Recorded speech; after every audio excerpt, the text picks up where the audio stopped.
আসসালামু আলাইকুম। আজকে পাল্লাপাথর নিয়ে রেডি হয়ে গেলাম আমাদের বাড়ির সেই ১১টি বাচ্চা মাপ দেওয়ার জন্য। তো সবগুলা বাচ্চার বয়স প্রায় অনেকদিন হয়ে গেছে। ওদের ডেটটা আমার ঠিক মনে নাই, যার কারণে আপনাদেরকে বলতে পারতেছি না যে ওর কতদিন হইছে। এটা ঠিক হয়তো ২ মাসের মতো হইতে পারে, ২ মাসের একটু কম হইতে পারে আমার যতটুকু সম্ভব মনে হচ্ছে। এত বেশি বয়স তাদের হয়নি। আর এদিকে দেখেন আমরা পাল্লাটা রেডি করে নিলাম, ডিজিটাল পাল্লা দিয়ে ওদেরকে মাপতে হবে। এখন কিভাবে মাপবো সেটা আপনাদেরকে বলে দিই। এই যে খাঁচার ভিতরে আছে, এখন খাঁচার ভিতর থেকে আমি যদি একটা করে বের করে মাপ দিই তখন প্রচন্ড পরিমাণে ভেজাল। এমনি আমি একা এখন ভিডিও করতে গেলে কিন্তু অনেক ঝামেলার মধ্যে পড়তে হয়, সমস্যার ভিতরে পড়তে হয়। এর জন্য আমাকে এই খাঁচা সহ মাপ দিতে হবে। তারপর এই খাঁচার ওজনটাকে আমি মাইনাস করে দিব ওদের কাছ থেকে। তারপরও আমি আলাদা করে একটা করে ২টা মুরগি বা ৩টা মুরগি আপনাদেরকে মাপ করে দেখাবো, যে দেখবেন যে একটা স্বাভাবিক বা সাধারণভাবে একটা কতটুকু হইতে পারে। আমাদের এখানের খাবার দাবারের নিয়মটা তো আপনারা জানেন, যে এরকম ভাবে আমরা খুব সাধারণ খাবার দিই, এত দামি খাবারও দিই না। একদম কম দামি যে খাবারটা, যেটা না হইলেই নয়, ওইরকম ভাবে কিন্তু আমরা খাওয়াই। তারপরে দেখি যে ওদের মাপটা নিয়ে যে ওদের কতটুকু ওজন হয়েছে। এখন আমি খাঁচা সহ মাপটা ধরলাম, দেখেন আমি শুধু যখন টান দিব তখন আপনি একটু খেয়াল করেন যে কতটুকু ওজন হয়। এদিকে ৪ কেজি ৩০০ গ্রামের মতো হয়েছে, একদম খাঁচা সহ। ১১টা বাচ্চা নয়, এখানে ১২টা বাচ্চা রয়েছে। ১২টা বলতে গেলে আপনাদেরকে দেখেছিলাম যে আরেকটা মুরগির বাচ্চা আমি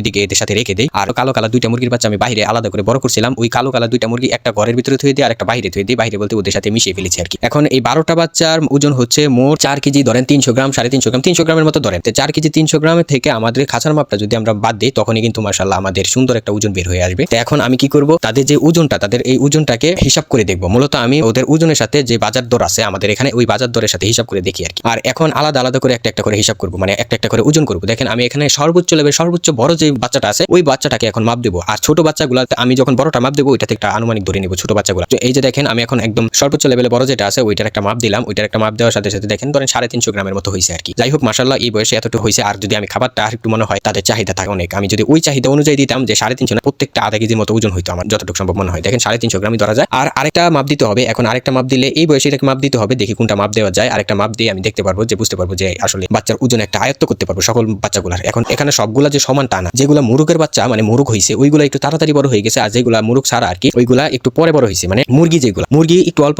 মানে আস্তে বড় হয়, ছোট থাকে একটু, মনে করেন ওদের ২০০ গ্রাম ধরতে পারি। এই মুরগের বাচ্চা অনুযায়ী ওই মুরগির বাচ্চাগুলো আমি ২০০ গ্রাম ধরতে পারি। এই যে দেখেন আরেকটা বাচ্চা আমি ধরে নিলাম, এই বাচ্চাটাকে এখন আমি মাপ দেবো যে এটা কতটুকু ওজন হয়, আমরা এটা দেখবো। এখন এই বাচ্চাটাও দেখুন মাপ দিলাম, দ্বিতীয় বাচ্চাটা, এই বাচ্চাটাও দেখলাম যে না মাশাআল্লাহ ভালোই ওজন হয়েছে। এই ধরেন এভারেজে ৩৫০ গ্রাম ধরা যায় আর কি একটা বাচ্চা, বড় যেগুলো বড় সাইজের। আর যেগুলো ছোট সাইজের ওইগুলো ২০০ গ্রাম করে ধরতে পারে। ২০০ গ্রাম করে যদি ধরা যায় তখন কিন্তু হয়ে যায়। দেখেন আমাদের এখানে কিন্তু মাশাআল্লাহ যে অল্প পরিমাণে খাবার দিচ্ছি, যে মানে একদম লো লেভেলের খাবারটা যেটা দিয়ে থাকি সবাই, সকল মুরগিকে যে লো লেভেলের খাবারটা আমি দেই, এই লো লেভেলের খাবার খেয়েই মাশাআল্লাহ এতটুকু ওজন হয়েছে। এখন যদি ভালো খাবার দিতাম, একদম পোল্ট্রি দেওয়া শুরু করতাম, তখন দেখতেন যে মাশাআল্লাহ ভালো একটা ওজন হতো। এখন প্রত্যেকটা মুরগির বাচ্চাকে মাপ তো দিতে পারবো না, কারণ একটা ধরে যদি আমি মাপ দিতে যাই তখন প্রচন্ড পরিমাণে ভেজাল হয়। আমি কি করছি, ওই খাঁচার মাপটা মাইনাস করলাম, যে ৪ কেজি ৩০০ গ্রামের থেকে খাঁচার ওজন হয়ে যায় ১ কেজি ৪০০ গ্রাম। ১ কেজি ৪০০ গ্রাম যদি আমি মাইনাস করি, ধরা যায় এভারেজে ধরা যায় ১.৫ কেজি। খাঁচার ওজনটা আমি ধরলাম ১.৫ কেজি মাইনাস করে দিলাম। আর এদিকে আছে ৪ কেজি ৩০০ গ্রাম, ১.৫ কেজি মাইনাস করলে কতটুকু থাকে, ৩ কেজি হয়। ৩ কেজি ধরেন ২ কেজি ৭০০-৮০০ গ্রাম। ১২টা বাচ্চা মিলে ১২টা বাচ্চা মিলে যদি ২ কেজি ৭০০-৮০০ গ্রাম হয়, তাহলে আমি যদি ১ সপ্তাহ খানে খাবার, তাহলে ধরেন ও ৩ কেজি ওজন হয়ে যাবে। এই ৩ কেজি ওজন যদি হয় তাহলে